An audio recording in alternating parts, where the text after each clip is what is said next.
Now Solomon built his own house for 13 years, and he brought it to perfection.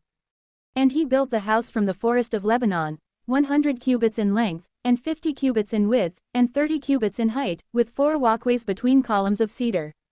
For he had hewn the cedar trees into columns. And he clothed the entire vaulted room with panels of cedar. And it was supported by 45 columns. Now one row held 15 columns, each positioned opposite another, and looking toward one another, with equal spacing between the columns. And above the columns there were square beams equal in all things. And he made a portico of columns, 50 cubits in length and 30 cubits in width, and another portico, facing the greater portico, with columns and with crossbeams upon the columns.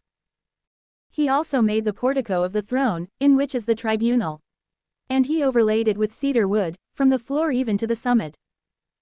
And in the midst of the portico, there was a small house, where he would sit in judgment, similar in workmanship. He also made a house for the daughter of Pharaoh, whom Solomon had taken as wife, of the same work and type as this portico.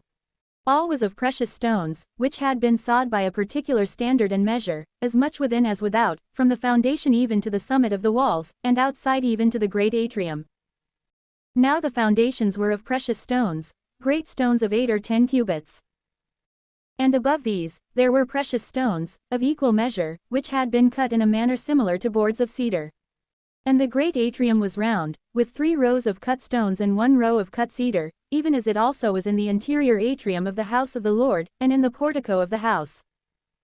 And King Solomon sent and brought Hiram of Tyre, the son of a widowed woman, from the tribe of Naphtali, whose father was a Tyrian, an artisan in brass, and full of wisdom, and understanding, and knowledge in order to form every work of brass. And when he had gone to King Solomon, he wrought all his work. And he cast 2 columns of brass. Each column was 18 cubits in height, and a line of 12 cubits encompassed both columns. Also, he made 2 heads of molten brass, which would be set upon the tops of the columns. One head was 5 cubits in height, and the other head was 5 cubits in height. And there was something like a network of chains, woven together in a wonderful manner. Both heads of the columns were cast, and 7 rows of little nets traversed one head, and 7 little nets were on the other head. And he finished the columns with 2 rows all around each network, so that these covered the heads, which were at the top, with pomegranates. And he did in like manner to the second head. Now the heads that were at the top of the columns, in the portico of 4 cubits, had been fabricated with a work of lilies. And again, there were other heads at the tops of the columns above, in accord with the measure of the column opposite the netting. And there were 200 of the pomegranates, in rows around the second head. And he stationed the 2 columns in the portico of the temple. And when he had stationed the column on the right, he called its name Jashan. Similarly, he erected the second column, and he called its name Boaz. And above the tops of the columns, he set a work in the manner of lilies. And the work of the columns was perfected. He also made a molten sea, of 10 cubits from brim to brim, rounded on all sides. Its height was 5 cubits, and a thin rope of 30 cubits wrapped it all around. And a sculpted work under the brim encircled it for 10 cubits going around the sea. There were 2 rows cast of striated sculptures. And it was standing upon 12 oxen, of which 3 were looking toward the north, and 3 toward the west, and 3 toward the south, and 3 toward the east. And the sea above was over them, and their posteriors were entirely hidden within.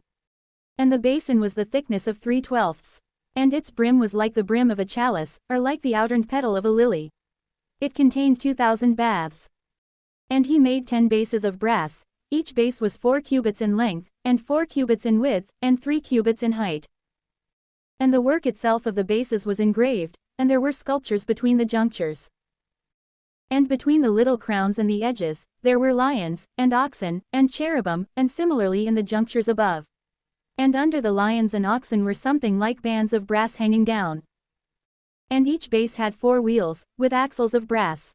And at the 4 sides were something like little arms, under the cast basin, facing away from one another.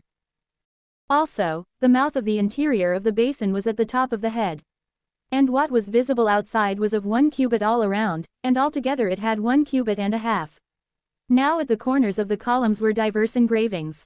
And the spaces between the columns were square, not round.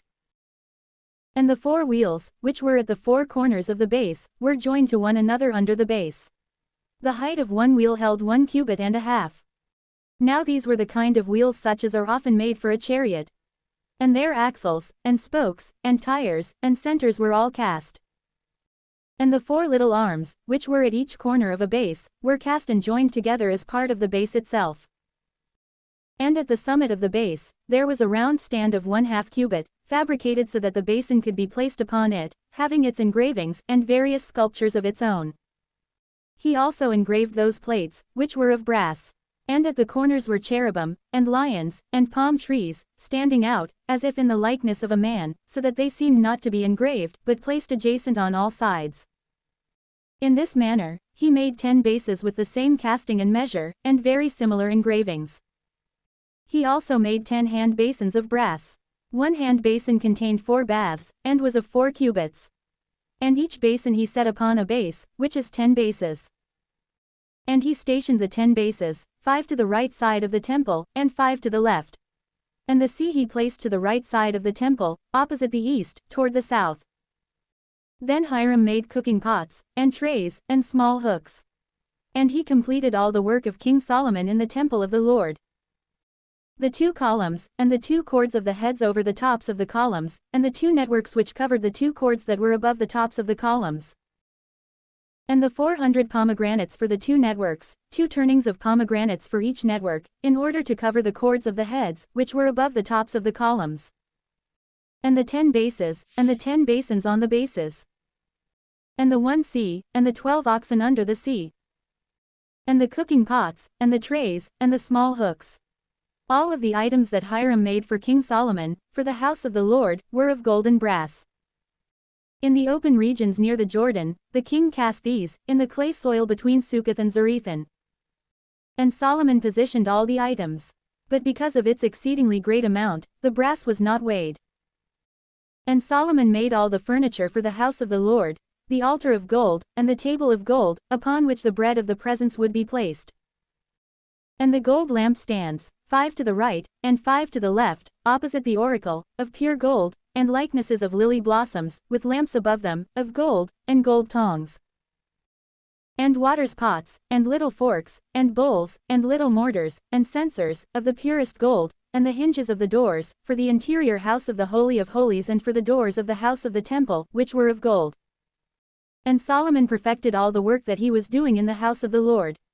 And he brought in the things that his father David had sanctified, the silver, and the gold, and the vessels. And he stored these in the treasuries of the house of the Lord.